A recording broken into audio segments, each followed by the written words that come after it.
ओम शरणायवतु शरणो भुनक्तु सवीर्यं करवावहै तेजस्विनावधीतमस्तु मा विद्विषावहै। ओम शांति शांति शांति। सच्चिदानंद रूपाय विश्वोत्पत्तादिहेतवे तापत्र विनाशाय श्रीकृष्णाय वयं नमः। नारायणं नमस्कृत्य नरं चैव नरोत्तमं देवीं सरस्वती व्यासं ततो जयं मुदीरये। अखण्डमण्डलाकारं व्याप्तं येन चराचरं पदपदं दर्शितं येन तस्मै श्रीगुरवे नमः। अज्ञानतिमिरान्धस्य ज्ञानाञ्जनशलाकया चक्षुरुन्मीलितं येन तस्मै श्रीगुरवे नमः। गुरुर्ब्रह्मा गुरुर्विष्णु गुरुर्देवो महेश्वर गुरुसाक्षात् परं ब्रह्म तस्मै श्रीगुरवे नमः। त्वमेव माता च पिता त्वमेव बन्धो च सखा त्वमेव विद्या द्रविणं त्वमेव सर्वं मम देवदेह। गजाननं भूतगणाधिसेवितं कपिध्वजम्बोफलचारुभक्षम् उमासुतं शोकविनाशकारकं नमामि विघ्नेश्वरपादपङ्कजम्। अनंत श्री विभूषित दशनामी पंचायती 1008 महानिर्वाणी अखाड़ा के वरिष्ठ श्रेष्ठ वरिष्ठ श्रोतीय ब्रह्मनिष्ठ महामंडलेश्वर एवं उत्तर प्रदेश संत समाज के अध्यक्ष श्री सद्गुरुदेव भगवान के चरणों में कोटि कोटि नमन बंधन। यहाँ पर विराजमान ब्रह्मचारी कृष्ण चैतन्य जी, मातृशक्ति भक्तजन सभी के अंतःकरण में विराजमान उस ब्रह्म से परमात्मा को नमन करते हैं। ओम पार्थाय प्रतिबोधितां भगवता नारायणेन स्वयं व्यासेन ग्रथितां पुराणमुनिना मध्ये महाभारतम् अद्वैतामृतवर्षिणीं भगवतीम् अष्टादशाध्यायिनीम् अम्ब त्वाम् अनुसन्दधामि भगवद्गीते भवद्वेषम्। नमस्तुते व्यास विशालबुद्धे पुल्लारविन्दायतपात्रणीः येन तया भारततैलगुणः अज्वालितो ज्ञानमयोऽप्रदीप। प्रपन्नपारिजाताय स्तोत्रवित्रयकपाणे ज्ञानमुद्राय कृष्णाय गीतामृतदुहे नमः। वसुदेवसुतं देवं कंसचारूणमर्दनं देवकी परमानन्दं कृष्णं वन्दे जगद्गुरुम्।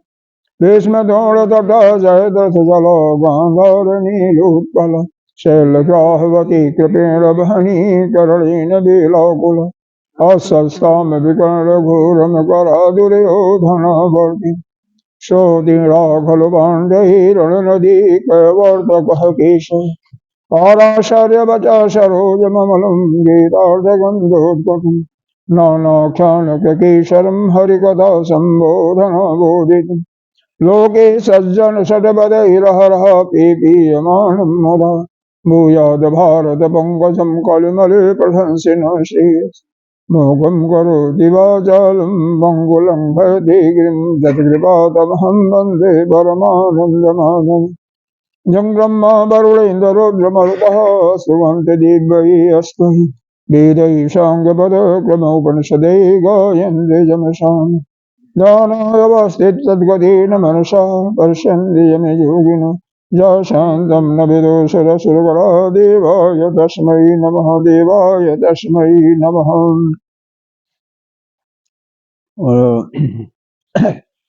18वां श्लोक से पढ़ते हैं।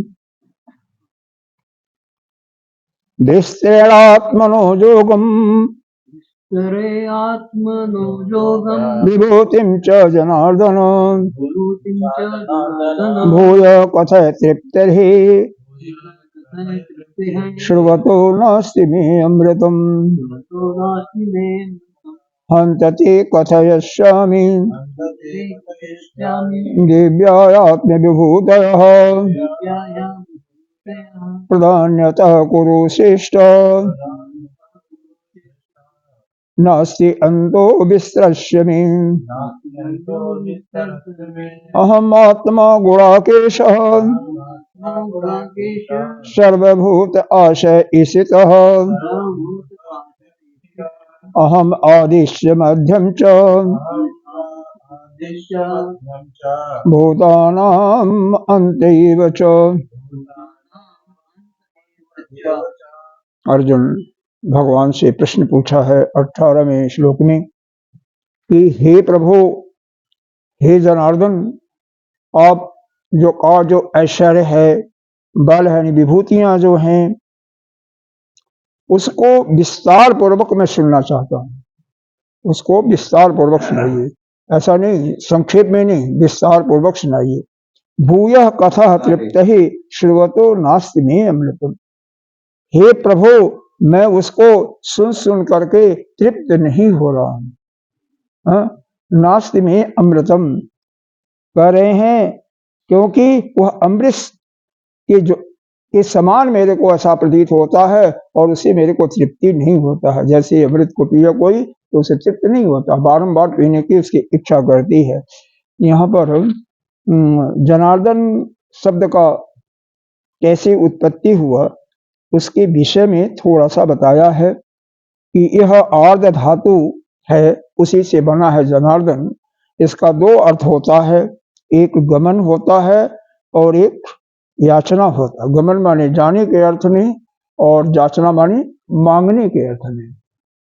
जन अर्थ में, हाँ, ये लोग एक शब्द के कई कई अर्थ होते हैं। यहाँ गमन अर्थ अगर स्वीकार करते हैं तो उसके अनुसार इसकी उत्पत्ति दिखाई गई है। फिर या फिर कहें अगर पक्षांतर में याचना कहें तो उसका भी अर्थ स्वीकार किया जाता है। दोनों का अर्थ स्वीकार कर सकते हैं। तो गमन का क्या अर्थ है और याचना का क्या मतलब, कैसे हुआ जनार्दन में? तो कहते हैं असुरों को, यानी देवता के जो प्रतिपक्षी थे, देवता के जो दुश्मन थे, उसको क्या कर नरक आदि में भेजने वाले, गमन करने वाले, मतलब नरक में भेजने वाले। मारने की बातें नहीं कर रहे हैं, क्योंकि उनको मारा और उनको नरक में भेज दिया तो उनको गमन क्रिया हो गई, गमन क्रिया हो गई। इसलिए यहाँ पर गमन के अर्थ से उस अर्ध धातु का अर्थ वहां पर जनार्दन उनको कहा गया। दूसरा, उनकी उन्नति और कल्याण अगर इस रूप में देखा जाए तो वह भी सभी जितने भी प्राणी हैं सभी भगवान से क्या मांगते हैं? अपनी उन्नति चाहते हैं, अपना कल्याण चाहते हैं। तो इसलिए भी यहाँ पर याचना हुआ, इसलिए भी भगवान का नाम जनार्दन। तो याचना कहिए तो इस रूप में कहिए कि वह राक्षस ही नहीं बल्कि सभी लोग जितने भी प्राणी हैं सभी लोग भगवान से क्या मांगते हैं? हमारी उन्नति हो, हमारा कल्याण, यही तो मांगते हैं। इसलिए उस भगवान को एक दूसरा नाम क्या है? जनार्दन। जनार्दन दो नाम दिया ना, एक जनार्दन, जनता जनार्दन की बात होती है। यहाँ पर जनार्दन शब्द आया है ना, श्लोक में आया है ना, जनार्दन विभूतिम च जनार्दन, श्लोक में आया है। तो उस जनार्दन शब्द का ही इस प्रकार से वर्णन किया गया। अगर याचना के रूप में माने तो क्योंकि सभी प्राणी जो है भगवान से अपनी उन्नति मांगते हैं, अपने कल्याण, अपने परिवार का, इसलिए भी इसका मतलब क्या है? कुछ मांग रहे हो तो याचना कर रहे हो ना। कोई चीज हम किसी से मांग रहे हैं तो याचना करना हुआ ना, तो इसलिए याचना कर रहे हैं और उसको देने वाले हैं, इसलिए उनका जनार्दन नाम है। दूसरा, देवताओं के प्रतिपक्षी असुरों को नरक में भेजने वाले, गमन क्रिया कराने वाले हैं। इसलिए अगर गमन अर्थ धातु का गमन अर्थ भी लगाया जा सका तो उससे भी उनका नाम जनार्दन है। तो लेकिन हे जनार्दन, आपका जो अमृतमयी वाणी है उसको सुन करके मेरे को तृप्ति नहीं हो रही है, मेरा मन तृप्त नहीं हो रहा है, संतुष्टि नहीं है, इसलिए उसको विस्तार से सुनाइए। अब इसके जवाब में भगवान ने क्या कहा, हंतते कथयिष्यामि दिव्य हि आत्मविभूत प्रधान्यतः कुरु श्रेष्ठ नास्ति अंतो विस्रश्यमि। यहाँ पर कुरुश्रेष्ठ मतलब कुरुवंशियों में जो श्रेष्ठ है, कौन? अर्जुन। हे कुरुवंशियों में श्रेष्ठ अर्जुन, अब मैं तुझे अपनी यह जो दिव्य विभूतियां हैं, विभूतियों का मतलब क्या है? वही है जहां जहां से किसी के अंदर तेज दिखाई देता है, बल दिखाई देता है, लक्ष्मी दिखाई देता है, यौवन दिखाई देता है, वह सब मेरी विभूतियां हैं, मेरे ही कारण। क्योंकि भगवान को ही भगवान कहा जाता है। भग मतलब 6 चीजें होती हैं, जहां पर भग का मतलब होता है धर्म, ज्ञान, वैराग्य, यश, ऐश्वर्य और श्री लक्ष्मी। तो ये सबकी प्रचुर मात्रा में अधिकता होती है, प्रचुर मात्रा में होता है, उसी को भगवान कहते हैं। तो मेरी इसी कारण से मेरी विभूतियां जो हैं उनको विस्तार से कहना यह संभव नहीं होगा। ये तो पता नहीं कितने साल, सैकड़ों वर्ष लगेंगे इसको कहने में। लेकिन जहां जहां कोई खास चीजें हैं, विशेषताएं हैं, उनको मैं सुनाऊंगा। भाई हर एक के अंदर तो कोई विशेषता होती है ना, हर एक के अंदर होती है कि नहीं होती है। देखो मनुष्य में भी देख लो, आप अपने परिवार में देखो, हर एक जितने भी 5-6 आपके सदस्य हैं, हर एक के अंदर एक विशेष गुण हो जो दूसरे में किसी में नहीं हो। यह राक्षस हो, दुष्ट हो, अरे चींटी में तो विशेष गुण होता है। छोटी छोटी देखो कि अगर 2 दाने चीनी के शक्कर के गिरा दो तो शाम तक यहाँ पर इसको घेर लेंगे चींटियां। कहाँ से आ जाएंगे, कैसे आ जाएंगे? सुगंध से। तो सुगंध हमें तो नहीं मालूम होता, हमको मालूम हो जाता है। यही नहीं, चील जो होता है, गिद्ध, तो अगर कोई मर जाता है नीचे तो वह कितने योजन ऊपर होता है और कोई मरा होगा। यहाँ तो आ गए नहीं, यहाँ तो बहुत हो गए अभी। जैसे कबूतर है ना, हाँ उठा ले आते, हाँ जो भी है बड़े बड़े होते हैं। तो वहां से वो देख लेते हैं कौन मरा है क्या नहीं, समझ जाते हैं। जो जानवर है अपने अपने में समझ नहीं, सब समझते हैं। कई बार पशुओं की भाषा मनुष्य भी जानते हैं, मनुष्य की भाषा पशु भी समझते हैं, लेकिन वह गुण आम आदमी के अंदर नहीं होता, किसी किसी के अंतर्गत होता है। तो वह जो विशेष है, जैसे जिसके चेहरे पर बहुत तेज दिखाई दे, बल दिखाई दे, एक ऐसा मालूम हो कोई विशेष है, तो इसका मतलब उसके अंदर वही भगवान की चीजें ज्यादा हैं उसके बारे में। जैसे अब पशु हैं, गाय की हम पूजा करते हैं, उसी में अब भेड़ बकरी को तो नहीं करते हैं ना, पालते तो हम हैं लेकिन पूजा तो नहीं करते ना। हाथी की पूजा करते हैं क्योंकि गणेश जी की सवारी मानते हैं, विशाल का हाथी है, लेकिन बाकी की तो नहीं करते हैं ना। नदियों में पवित्र किसको मानते हैं? गंगा जी। भगवान बताएंगे कि नदियों में गंगा नदी, गंगा, यही जो विशेष चीजें हैं उसी का।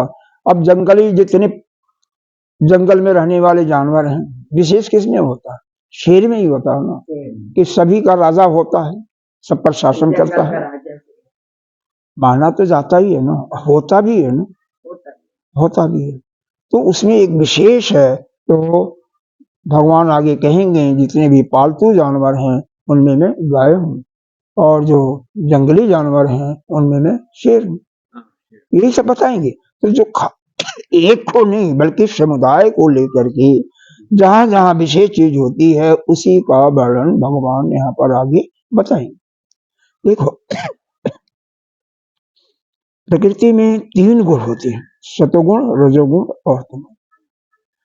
तो इसका मतलब वह भगवान जो है परमात्मा सतोगुणी है,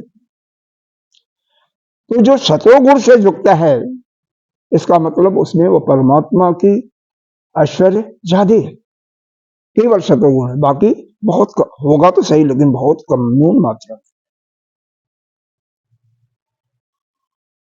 अब देखो, इसी हिसाब से अगर देखो, इसी हिसाब से मनुष्य में देखो, अब ठीक है आजकल कहोगे तो उतना नहीं है, लेकिन ब्राह्मण सतोगुणी ही माने जाते थे। क्यों? ब्राह्मण तीनों समय त्रिकाल संध्या करते थे, वेद का पठन पाठन नित्य प्रति करते थे, गायत्री मंत्र का जाप करते थे। अब वो हट गया, वो बात अलग हो गई। क्षत्रियों का जो काम दिया गया था, यज्ञ करते थे ब्राह्मण लोग, कराते भी थे। क्षत्रिय लोग समाज की भी रक्षा करते थे, बॉर्डर पर देश की भी रक्षा करते थे। वहीं पर वैश्य व्यापार करके या खेती करके सभी प्राणियों को भरण पोषण करते थे। शूद्र जो थे सभी की सेवा करते थे। अब वह समय के अनुसार परिवर्तन हो गया, वह बात अलग है।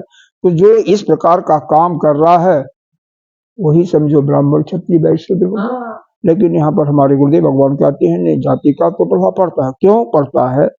कि पिछले जन्म में जो सतोगुणी था, जो तपस्या किया था, वही ब्राह्मण परिवार में जन्म, दूसरा नहीं लगा। ठीक है, आकर के उसकी मति मारी जाती है तो उसके अनुसार अगला जन्म उसका खराब होगा, लेकिन महाराज इस जन्म में तो पिछले कर्मों के अनुसार ब्राह्मण के घर पैदा हुआ है, तो इसका मतलब वो पिछला जन्म में अच्छा कर्म किया था, सतोगुणी था, इसीलिए तो सतोगुणी का वहां पर हुआ है। इसी के लिए यहाँ पर बता रहे हैं, हंत माने यहाँ पर अर्थ है अब। एक एक शब्द के कई कई अर्थ होते हैं। यहाँ पर अब का अर्थ मतलब इसके बाद, इदानीम इसके बाद में। और देखो जैसे कनक शब्द है, कनक शब्द, कनक माने क्या होता है? विष भी होता है, सोना भी होता है, और पंजाब में जाइए तो गेहूं को भी कहते हैं, गेहूं को वो कनक कहते हैं। ठीक है, तो ऐसे ही है। राग समझा होगा, ये बहुत रागी हो गया, इसको रागी पसंद है, तो रागी का अर्थ है या तो वो किसी में आसक्त है, और दूसरा हो जाएगा कि उसको जो रागी एक अनाज अन्न होता है, जैसे आप भी मिलाती हैं, हाँ, तो वह रागी उसको पसंद है। तो प्रसंग के अनुसार हर एक शब्दों का जो उचित अर्थ होता है वही लगाते हैं, अर्थ कई होते रहे। अब यहाँ पर इसीलिए हंस शब्द का अर्थ अब से लगाया। अब मैं कहूंगा तेरे से ते माने तुझसे, कथस्यामी क्या कहूंगा, दिव्य आत्मविभूतियां, हमारी जो विशेष विभूतियां हैं, विशेष ऐश्वर्य हैं, जैसे बल, उनको मैं तेरे को कहूंगा। प्रधानतः कुरुश्रेष्ठ, हे कुरुश्रेष्ठ, केवल खास खास कहूंगा, सभी नहीं कहूंगा, क्योंकि सभी तो मैं कहने के लिए नास्ति अंतो विस्तर में, इसका कोई अंत ही नहीं है, इसलिए विस्तार में मैं नहीं कर सकता। जिस चीज का, मेरे विभूतियों का कोई अंत, देखो 7-8 अरब तो मनुष्य ही हैं, इस केवल इसी पृथ्वी में। अभी तक ब्रह्मांड में कितने लोग हैं? 14 लोग हैं, तो कितने होंगे बाकी पशु पक्षी? तुम्हें आराम कर लो,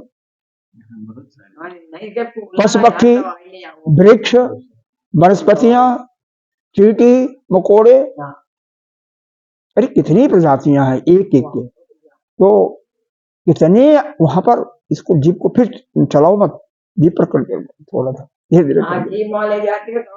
अरे ले कोई नहीं जाता है, माता जी अपने आप चली जाती है, जीप ऐसी बदमाश है, मुझे पता है ना। हाँ वो अब क्या करोगे, आप हैं तो ये सही। हाँ हाँ नहीं मतलब देखो, इस चीज को थोड़ा समझे, कोई जानबूझ करके नहीं करता। कौन चाहता है कि कौन चाहता है कि मेरे को देखो? कोई नहीं चाहता। प्रारब्ध है, कोई गंदा बोल दिया, प्रारब्ध है और वो हो जाता है, तो क्या करोगे, सब चलिए आगे चलिए, ठीक है कोई बात नहीं। हाँ, यहाँ पर भगवान ने क्या कहते हैं, पीछे एक शब्द आया था अशेषतः, यानी कुछ शेष नहीं बचना, अर्जुन ने बोला था तू वर्षतेन अपि न शक्याम वक्तुम जतो। इसको अगर हम अपने सारे ऐश्वर्यों को, विभूतियों को कहने लगूं तो सैकड़ों वर्ष लग जाएंगे। भगवान स्वयं इसका शंकराचार्य जी ने भाष्य किया, अशेषता तू वर्षतेन, सैकड़ों वर्ष भी, शक्याम वक्तुम जतो, मतलब करने में मैं शायद असमर्थ ही हूंगा, फिर भी मैं विस्तार का मतलब जो मेरी विभूतियों का तो अंत नहीं है, फिर भी जो प्रधान प्रधान विभूतियां हैं उनका वर्णन मैं कर रहा हूं। अब तुम सुन। अहम आत्मा गुणाकेश सर्वभूताशय स्थितः अहम आदिश्य मध्यम च भूतानाम अंत एव च। तो गुणाकेश किसे कहती हैं? एक शब्द आया है, नहीं बाल घुघराले तो ये कह भी है, बिल्कुल ठीक है, लेकिन एक दूसरा नाम होता है जो सोता नहीं है, इंद्रियों पर विजय प्राप्त किया, निद्रा पर। होता क्या है, यही लक्ष्मण जी को जब मेघनाथ को मारना था तो लक्ष्मण ही मार सकते थे और उनके सेना में कोई नहीं मार सकता था। क्यों? उसका वरदान था कि जो 14 साल किसी स्त्री की तरफ देखा ना हो, और दूसरा निद्रा पर विजय प्राप्त किया हो, सोया भी ना, वही मेरे को मार सकता। वो अर्जुन किया है। नहीं, अर्जुन तो है, वहां पर लक्ष्मण जी ने भी किए थे। हाँ, भगवान को भी गुणाकेश कहते हैं, भगवान के भी निद्रा पर विजय करने वाले हैं, भगवान के बाल भी घुंघराले हैं। तो दोनों दृष्टिकोण से भगवान स्वयं गुणाकेश हैं और अर्जुन को भी गुणाकेश, उनको ऋषिकेश भी कहा जाता है। चलिए ठीक है। अहम आत्मा, अब आत्मा शब्द को देखिए, आत्मा क्या है? आत्मा जो है, अब यह तो समझाने के लिए तो फिर आपको उपनिषद में ले जाना पड़ेगा। तो उपनिषद में न ले जा करके, क्योंकि वहां पर थोड़ा सा कॉम्प्लिकेशन हो जाएगा समझने के लिए, बाकी चीजों को नहीं समझी है तो आपको समझने में दिक्कत हो सकती है। इतना समझें कि जिसकी शक्ति से हम प्रत्येक कार्य सुचारू रूप से करते हैं, हमारी पलकें झपकती हैं, हमारी सांसें आती जाती हैं, हमारे कानों से हम सुनते हैं, जीवा से मुख से खा करके उसको पचा डालते हैं, तो जिसकी शक्ति से ये सारा कार्य हो रहा है, संचालित हो रहा है, उसी को कहते हैं आत्मा। मतलब वही शक्ति है, शक्ति को देने वाला कौन है? वही आत्मा, और वही आत्मा रूप से सर्वत्र कण कण में विद्यमान है। सभी प्राणी उसी से उत्पन्न होती हैं, उसी में हाँ, उसी में विलीन हो जाते हैं, उसी में पलते भी सब कुछ है। दूसरे शब्दों में यह कहो, विराट पुरुष का अगर ध्यान हो, भगवान ने अर्जुन को उसका रूप, अपना रूप दिखाया था, अगले अध्याय में आएगा विराट पुरुष का, तो उसी में सारे प्राणी युद्ध भी कर रहे हैं, मर भी रहे हैं। अरे उसको छोड़ो, अरे अपने शरीर में हो रहा है ना, एक खून निकालो, थोड़ा सा 2 बूंद 4 बूंद निकालो ना, सब उसी में लड़ते हैं कि हमारा क्षेत्र तो कैसे आ रहा। अरे कोई अगर बीमारी आ जाती है, बीमारी के जो शुक्राणु होते हैं, कीड़े होते हैं, उनसे लड़ते हैं, दोनों तरफ लड़ाइयां होती हैं। कीड़े होंगे छोटे, और क्या होंगे, बिल्कुल होंगे, उसमें कोई बात नहीं, उनको मानना तो है ना।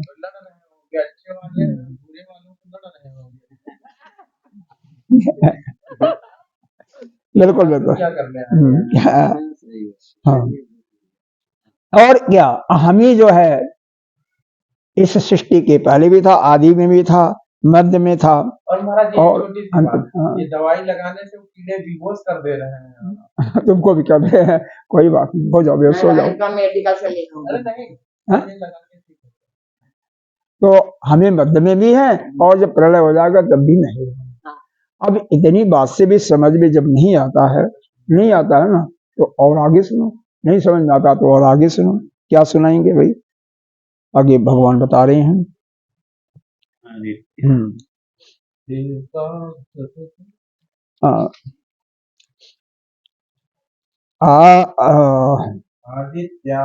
तो भगवान यहाँ पर क्या कर रहे हैं? जो मेरा ध्यान किया जा सकता है, अगर इस प्रकार से कोई अगर मेरा ध्यान करता है तो ठीक है, कि मैं ही सृष्टि का उत्पन्न करने वाला, मैं ही सृष्टि का पालन करने वाला और मैं ही सृष्टि का नाश करने वाला और मैं ही प्रारंभ में भी था, मैं ही मध्य में भी हूँ और अंत में भी मैं ही रहूंगा। ऐसा जो समझ लेता है, एक गीता जी का ही श्लोक देख ले, 6 अध्याय का है, सर्वभूत स्थित आत्मानम सर्वभूतानि च आत्मनि। एक कहते योग युक्तात्मा सर्वत्र समदर्शन है।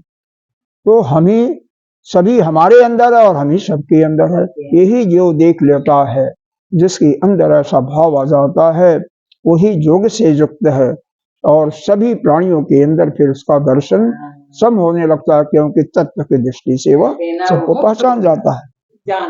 अब यहाँ पर भगवान क्या बता रहे हैं, आदित्या नाम अहम विष्णु ज्योतिषाम रवि अंशमान। हाँ अच्छा पढ़ा नहीं। आदित्य नाम हम विष्णु ज्योतिषाम रवि अंशमान मरीचि मरुताम अस्मि नक्षत्राणाम अहम शशि। देखो कहा जाता है 33 कोटि देवता है, तो 33 कोटि के देवता में 12 रुद्र आते हैं, अरे हाँ 12 आदित्य आते हैं, 11 रुद्र आते हैं, 8 वसु आते हैं, 1 इंद्र है और दूसरा प्रजापति है। यह 33 देवता, 33 प्रकार के, 33 नहीं है, 33 प्रकार के क्या है। आदित्य 12, वसु 8, कितने हो गए, 20 हो गए। और यह जो रुद्र है वह 11 हैं, ये कई बार आया है, 11 में रुद्र हनुमान जी थे। 31 हो गए, 1 इंद्र और 33वां है प्रजापति। यह 33 प्रकार के देवता है। प्रजापति मतलब ब्रह्मा जी को पुराण में ब्रह्मा कहते हैं। तो भगवान यहाँ पर कह रहे हैं आदित्यों में विष्णु भी, 12 आदित्यों में विष्णु का भी नाम आता है। अच्छा, जहाँ पर आता है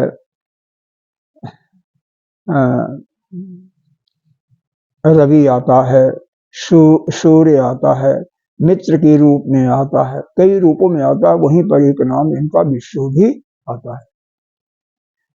तो वहां पर क्षीर सागर में निवास करने वाले जो ब्रह्म के रूप में, परमात्मा भगवान के रूप में, उनकी चर्चा नहीं हो रही है, बल्कि देवता के रूप में जो विष्णु है उनकी चर्चा।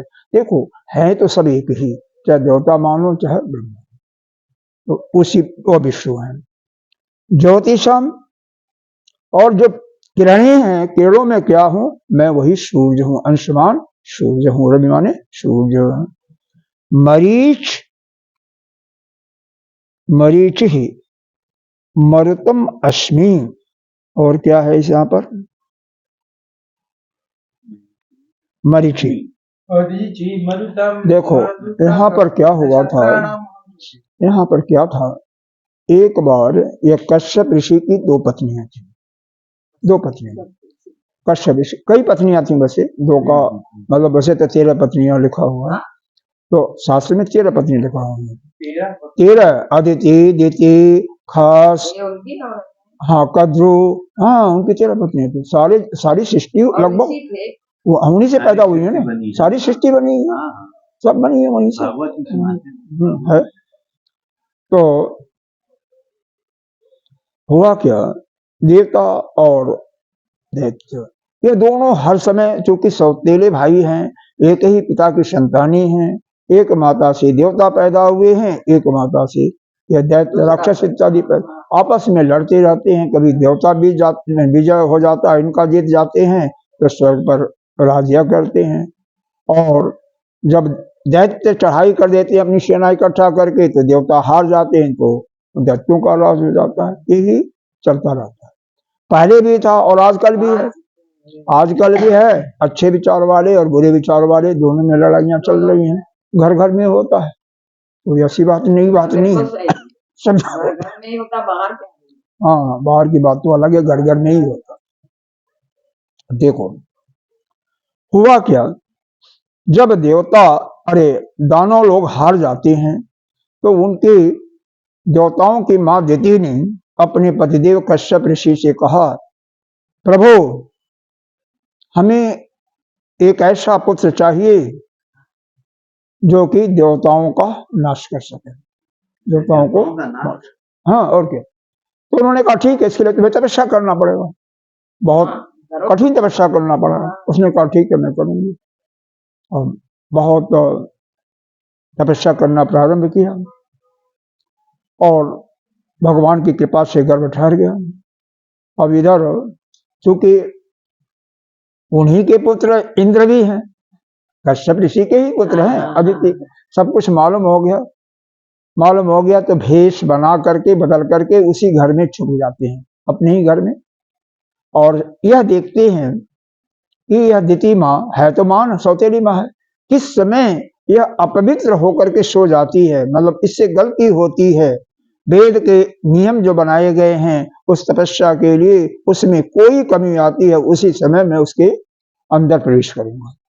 और एक दिन कई न कई बार ऐसा होता, हम लोग भी गलती करते हैं। देखो कई बार ऐसा होता है कि आप ऐसे स्थान पर चले जाते हो, विशेष करके यज्ञोपवीतधारियों के लिए, सभी के लिए है, वैसे सभी के लिए है, लेकिन यज्ञोपवीतधारियों के लिए तो यह है कि अगर कहीं पानी न मिले, कुल्ला न करें, हाथ न धोवे, तो वह जनेऊ को कान से उतार नहीं सकते, ऐसा नियम है। आप लोग करते हैं, शुद्ध होता है, वैसे सभी के लिए, सभी के हाथ शुद्ध हो जाते हैं।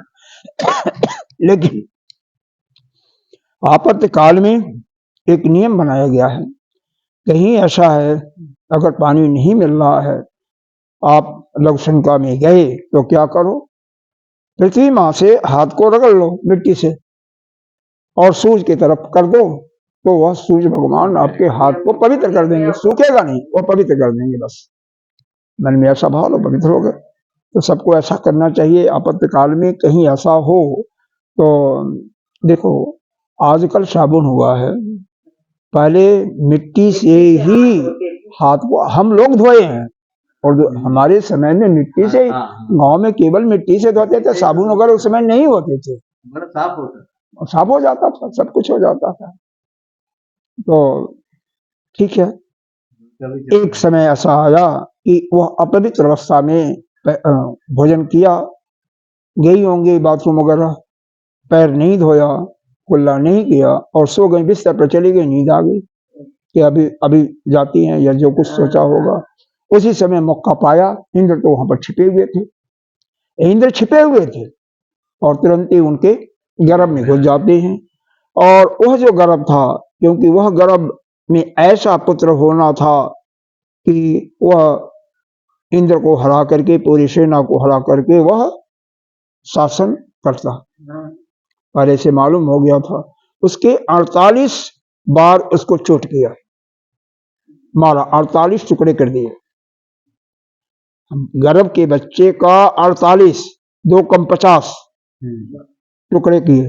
अब 48 बार मारा तो इसमें कितने टुकड़े जाएंगे? 49 हो जाएंगे। गर्भ में मारा, जैसे एक लकड़ी है, एक मारो तो 2 टुकड़ा होता है, 2 बार मारोगे 3 होगा, वैसे 48 बार मारा तो 49 हो गया। तो उन्हीं 49 को मरुदगण कहते हैं। ओहो, उसी 49 में मरुदगणों में से एक का नाम था मरुत, तो वही कहा गया कि यही यहाँ पर आया कि हम मरुदगणों में हम क्या हूँ? मरुत हूँ, मरुत हूँ, मरुत हूँ। हाँ, यह इस प्रकार से वायु संबंधी जो देवता हैं उनमें मैं मरुत हूँ। नक्षत्राणाम अहम शशि, नक्षत्र हैं। देखो चंद्रमा भी नक्षत्रों के अंदर गिनती होती है, हालांकि जो 27 नक्षत्र माने गए हैं वह चंद्रमा की पत्नी मानी जाती हैं, दुनिया भर की हैं। अश्विनी, भाणी, कृतिका, रोहिणी, मृगशिरा, आर्द्रा, श्लेषा, ज्येष्ठा इत्यादि हैं। एक चंद्रमा जो है अमृत के कारक भी हैं। शरद पूर्णिमा होती है, कब होता है? अश्विनी मास की पूर्णिमा को।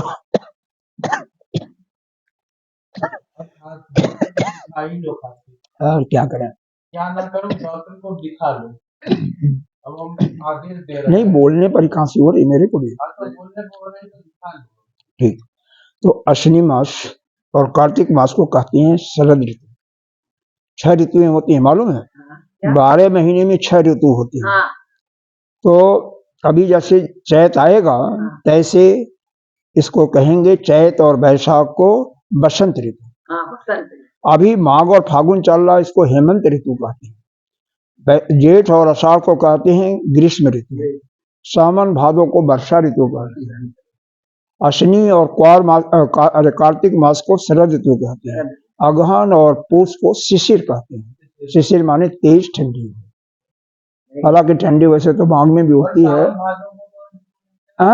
बसंत ऋतु, चैत और वैशाख को। इस समय हेमंत ऋतु चल रही है। इसके बाद कौन सी ऋतु आएगी? बसंत आएगी। अब इसमें बसंत में तो उन नक्षत्रों में मैं क्या हूँ? चंद्रमा हूँ, क्योंकि वही चंद्रमा जो है अमृत तुल्य है, वही अमृत को देने वाला है, इसलिए मैं वही हूँ। और क्या देखो, वेदानाम साम वेदो अस्मि, देवानाम अस्मि भार्गवः, इंद्रियाणाम मनश्चास्मि, भूतानाम अस्मि चेतना। या इन्होंने बताया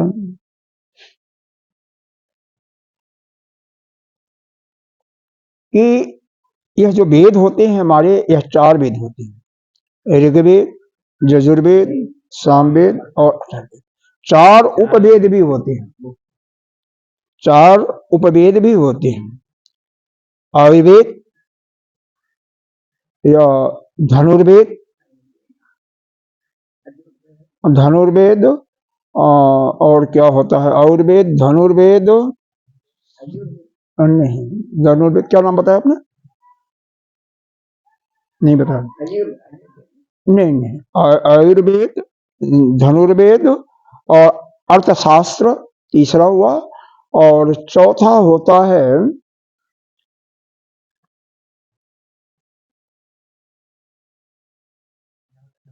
नहीं आ रहा, याद नहीं आ रहा, चलो कोई बात नहीं। तो यह 8 वेद होते हैं, 4 वेद और 4 जो है उपवेद होते हैं। इनमें से मैं क्या हूं? मैं सामवेद हूं।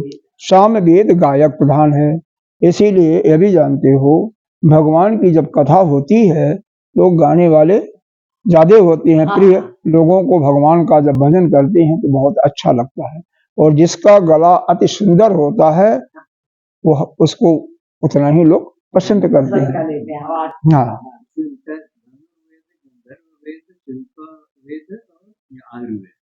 देखो आयुर्वेद है, धनुर्वेद है, धनुर्वेद है ना, आयुर्वेद, धनुर्वेद, धनुर्वेद और गंधर्व वेद, गंधर्व वेद होगा फिर, चलो शिल्पा वेद नहीं, हमारे गुरुदेव ने जो बताया है, और छोड़ो, हमारे गुरुदेव ने जो बताया है एक अर्थशास्त्र को बताया है। हाँ, हम उसी को देख रहे हैं। हाँ हाँ, नहीं ठीक है, तो हाँ, उन्हें वो जो गुरुदेव ने बताया है मैं उसको मैं बता रहा हूँ। हाँ, गुरुदेव ने अर्थशास्त्र, इकोनॉमिक्स को ही वेद कहते हैं, धनुर्वेद को भी हम यही कहते हैं, आयुर्वेद को भी हम कहते हैं, गंधर्व वेद भी है बिल्कुल, क्योंकि वही गायन प्रधान है, गंधर्व वेद है।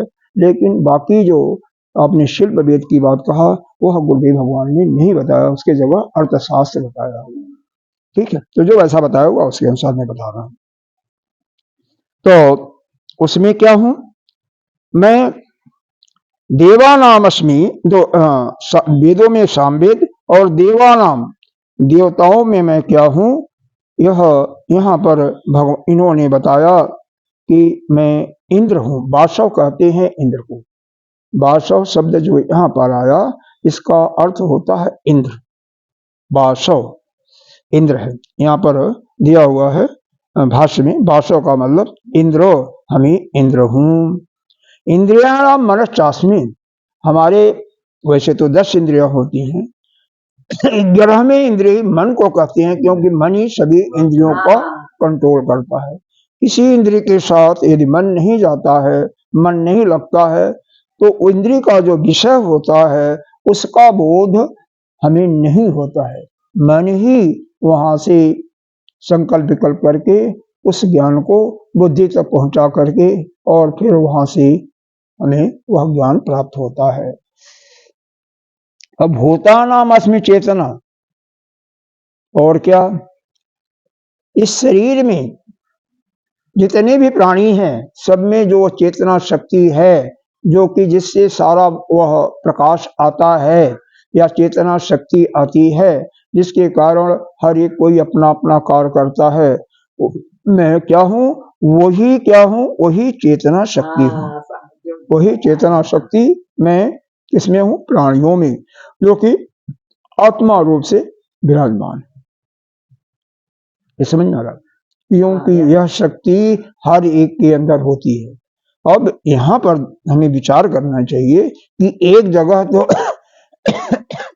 भगवान ने आत्मा रूप में कहा और यहाँ पर एक चेतना रूप में, लेकिन जहां पर आत्मा रूप में कहा वहां पर भगवान ने यह बताया कि वह जो अच्छे साधक है, प्रखर बुद्धि वाले हैं, उनको यह शायद बात यहीं से समझ में आ जाए, लेकिन चूंकि वह बात केवल आत्मा के रूप में नहीं समझ में आई तो यहाँ पर थोड़ा सा विस्तार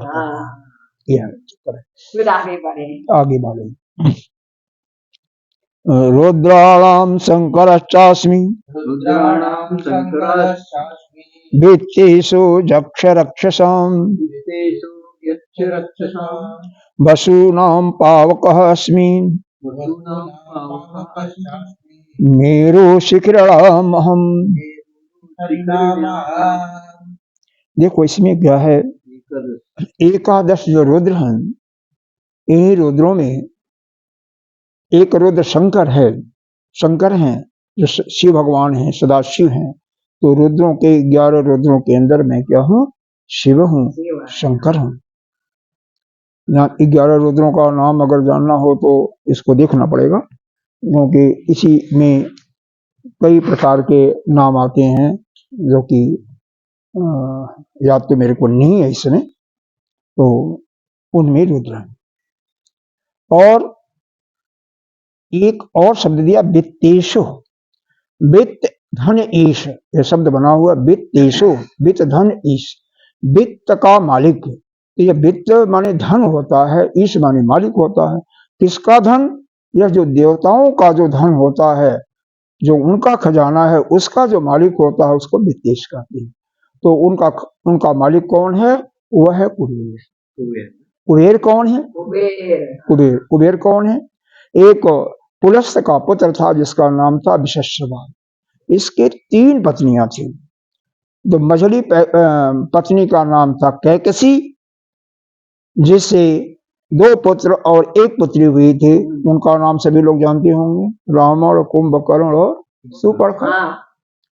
छोटी पत्नी के गर्भ से विभीषण पैदा हुए थे और बड़ी पत्नी के गर्भ से यह पैदा हुए थे। कुबेर तो नाम इनका नहीं था, इनका नाम था वैश्रवा। वैश्रवा जो आप पढ़ते हैं ना, उसमें क्या बोलता है, क्षमा प्रार्थना में उनका नाम आता है। तो वैश्र, तो वह क्या हुआ, यह शिव जी के, शंकर जी के बहुत प्रिय मित्र थे। हाँ, एक बार हाँ वैश्रवा वही था, वह इसमें आता है ना, जहाँ पर जब कोई कथा समाप्त हो जाती है तब वह क्षमा मांगते हैं, वहां पर आता है वैश्रवा। तो हुआ क्या,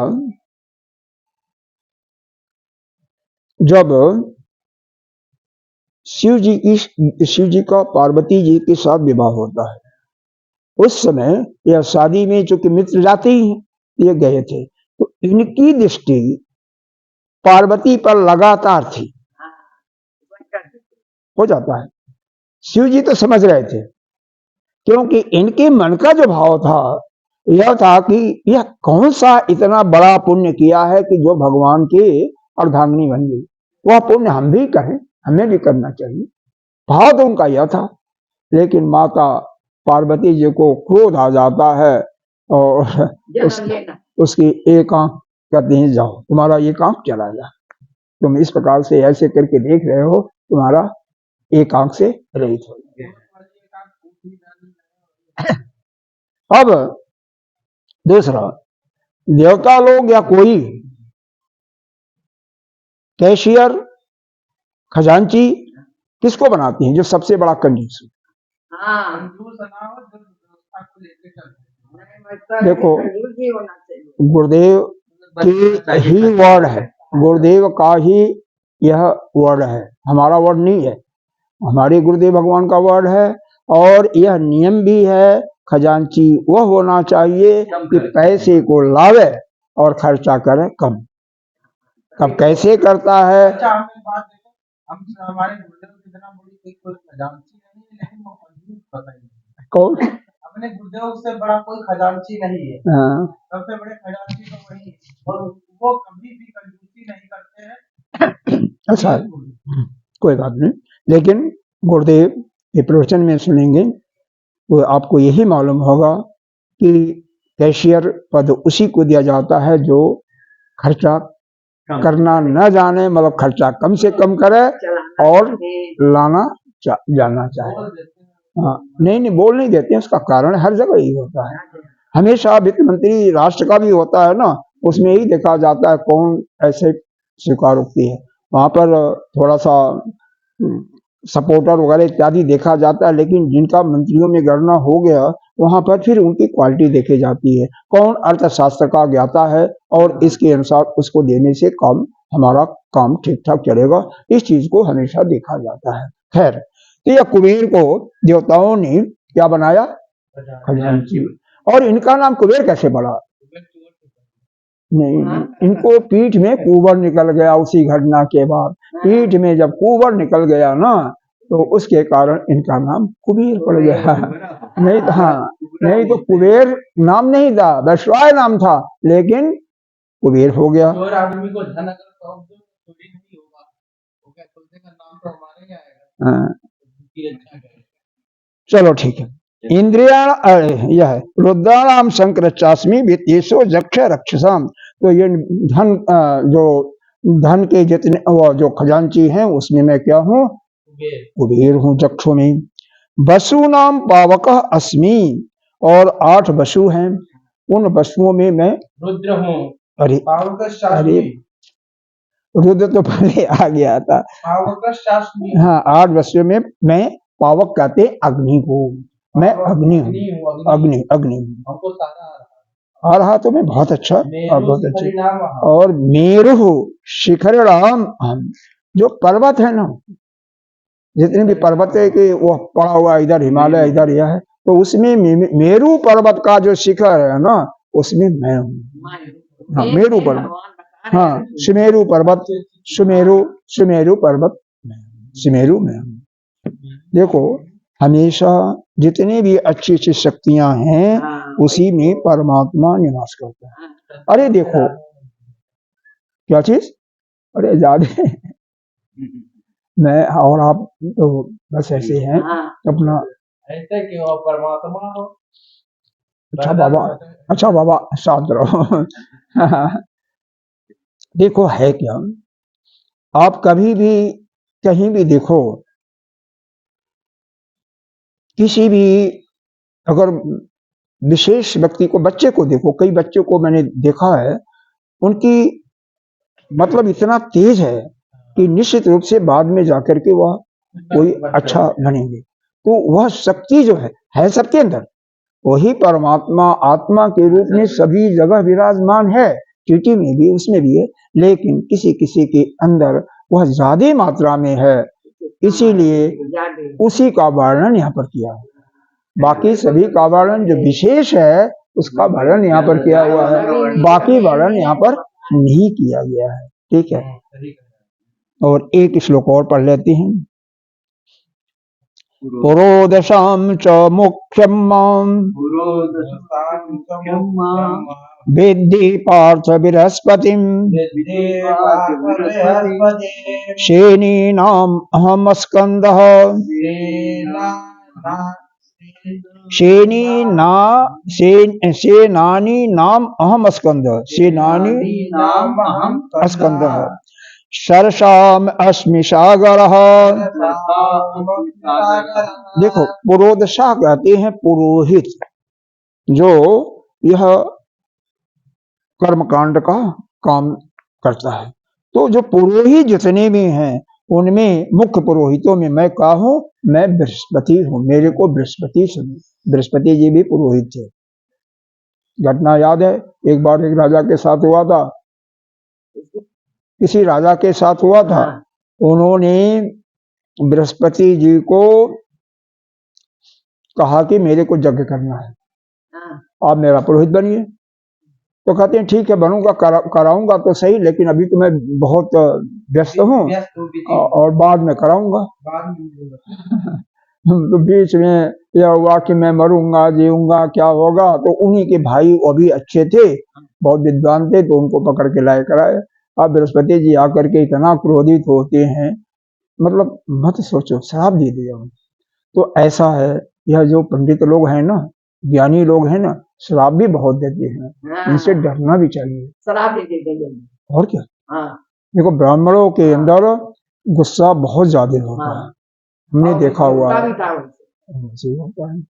सेनानी नाम हम स्कंद, स्कंद किसको कहते हैं समझो, भगवान शिव के ही जो बड़े पुत्र थे उनका नाम जो कार्तिकेय था या खड़ानंद था, उन्हीं का एक तीसरा नाम है स्कंद।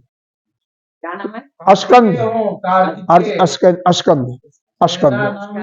स्कंद।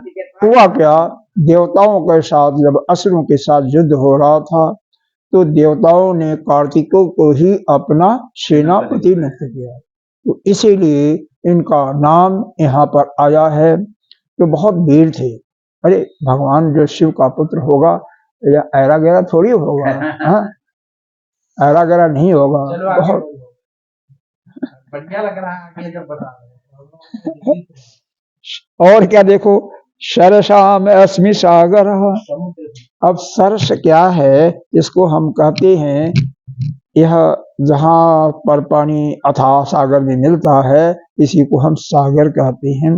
और यानी पानी जहाँ जहाँ मिलता है, पानी तो नदी में मिलता है, तालाब में मिलता है, पोखरी में मिलता है, तो उससे मैं क्या हूँ, समुद्र हूँ, सागर हूँ। क्या होता है पोखरी, क्या होता है नहीं देखा। जो छोटा तालाब होता है, छोटा होता है पोखरी, तालाब और पोखरी में अंतर है। पोखरी में क्या होता है, चारों तरफ से उसको जोड़ा दिया जाता है और उतरने के लिए पानी में सीढ़ियां भी बनाई जाती हैं चारों तरफ से, उसको पोखरी बोलते हैं। और नहीं जो खुला होता है उसको तालाब बोलते हैं, उसमें भैंस गाय होती है। हिंदी में बोले तो पोखरी बोल सकते हैं पोखरा पोखरी बोल सकते हो। अच्छा, उसको कह सकते हैं जितने भी सरोवर हैं, सरोवर तालाब को ही कहते हैं, उसमें हाँ सरोवर तालाब को कहते हैं, उसमें मैं क्या हूँ, समुद्र हूँ, पोखरी नहीं है भैया। एक श्लोक और कर लें बस, 25 महर्षि राम भृगोहम गिरास्मेयकम, गिरास्मेयकम अक्षर, एकम अक्षरम है। देखो गिराम अस्म, गिरास्म, गिराम अस्म एकम अक्षरम, एकम अक्षरम, एक अक्षर है। यज्ञानाम जप जगोस्मि, अस्तावराणाम हिमालय। अब देखो महर्षि, जितने भी महर्षि का नाम हुआ, महर्षि के बारे में 1-2 दिन के पहले बहुत हमने विशेष चर्चा किया था। उसी में यह पहले जो ऋषि पैदा हुए थे ब्रह्मा जी की मानसिक सृष्टि में, भृगु ही पैदा हुए थे। उसमें आया था न, भृगु, पुलह, वशिष्ठ इत्यादि का नाम आया था ना, तो उसमें यह भृगु मरीचि भी थे उसी में, तो भृगु पहले थे। तो यही बताया जा रहा है महर्षि में, क्योंकि इतने आत्मविश्वास इनके अंदर था। देखो आत्मविश्वास जिसको होता है ना, वह कितना भी बलवान आदमी उसको मार के गिरा सकता है। मतलब कई लोग इसीलिए क्या करते हैं, शरीर को सुंदर बनाते हैं, शरीर को जिम में जाते हैं, तो जिम में जा करके उनका निश्चित रूप से उनकी मांसपेशियां में बल आता है, वह बलवान तो होते हैं, लेकिन अगर कहीं उनका आत्मबल कम हो तो वह एक अपने से छोटे से भी जीत नहीं सकते हैं। और एक छोटा जो आत्मबल बढ़ा हुआ है, यही हमारे जो सैनिक होते हैं, जो बॉर्डर पर होते हैं, जो उनका कैप्टन होता है, उनके आत्मबल को बढ़ाता है। हाँ, एक दिन के होता भी है, और एक दिन के पहले जब युद्ध आर फार का निकाल होता है तो उनका आत्मबल बढ़ाया जाता है हमेशा, और उस आत्मबल के कारण हमारे सैनिक जीत जाते हैं। तो कोई भी होगा जिसका भी आत्मबल तेज होगा, अरे हाथ कट गया है, हाथ कट गया है, लेकिन आत्मशक्ति इतनी है कि फिर भी एक 4-10 को मार के मरेंगे। निष्ठा कोई बिना निष्ठा के तो होगा, लेकिन आत्मबल है, उस आत्मबल से बड़े बड़ों को धराशायी कर देते हैं। तो महर्षियों में मैं देखूं, और क्या है ये दूसरा जो है महाराज जी, आत्मबल भी निष्ठा से ही प्राप्त होता है। देखो, आत्मबल की बात जो है, यहाँ पर निष्ठा किसमें होनी चाहिए? निष्ठा किसमें होनी चाहिए? अपने बल पे विश्वास। हाँ, अपने बल पर ही है। यहाँ पर निष्ठा दूसरों के प्रति नहीं है, यहाँ पर अपने ही प्रति है। अपने अंदर इतना बढ़ा हुआ है कि हम किसी को हम समाप्त कर सकते हैं। 1000 आदमी हैं, हम 10 आदमी हैं, अब इतना आत्मबल सबके अंदर पक्का हो कि हम इनको जीत सकते हैं। ऐसा यहाँ पर दूसरे निष्ठा, जहाँ पर कोई दूसरा थर्ड पर्सन होता है वहां पर आता है, दूसरा आदमी होता है, आपसे अलावा उस पर निष्ठा या श्रद्धा देश के प्रति निष्ठा होगी, देश के प्रति निष्ठा होती है, देश के प्रति होती है। और कोई जरूरी नहीं है, देखो वहां पर तो सैनिक है, देश का रक्षक है, लेकिन अगर आपका किसी से मान लो मुकाबला पड़ रहा है तो हाँ आपका अपने पर ही है, तो वहां पर दूसरा आदमी नहीं है। और देखो यहाँ पर एक चीज और आया, हाँ, जितने भी अक्षर हैं उसमें क्या है, जो पदात्मक अक्षर है उसमें मैं एक अक्षर हूँ, क्या हूँ? ओम। ओम अक्षर, ओम अक्षर का जितना भी वर्णन किया जाए, ओम, हाँ, वाणी संबंधी जो होती है ना, उनमें सब क्या हूँ, वो जो वाक्य होते हैं उसमें ओम है, ओंकार है। एक मांडुक्य उपनिषद में तो इस पर बहुत वर्णन किया है। हम बहुत छोटे थे, छोटे भी इतने नहीं थे, कम से कम 20-25 साल के, 30 साल के अंदर ही थे। 7 दिन तक एक महात्मा का नाम नहीं था। हमारे दिल्ली के ही एक जगह कम से कम 50-60 हजार से ज्यादा लोग इकट्ठा होते थे, केवल ओम शब्द पर 7 दिन तक बोला था उन्होंने। हाँ, वो सब तो मैं बोल बाल के आऊंगा, क्योंकि उसके बाद तो पता नहीं क्या हुआ। अब दूसरी 10 समय हो गया, खत्म कर रहा हूँ। ओम अक्षर यज्ञानाम, आप 4थे अध्याय में गीता जी के आया है 12 प्रकार के यज्ञों का वर्णन किया हुआ है। उसमें बताया गया यज्ञानाम यज्ञो अस्मि, जितने भी यज्ञ किया जाते हैं उसमें सबसे श्रेष्ठ जप यज्ञ, जप यज्ञ, जो जाप करते हो। तो मैं क्या हूँ? जप यज्ञ हूँ। हाँ, हाँ।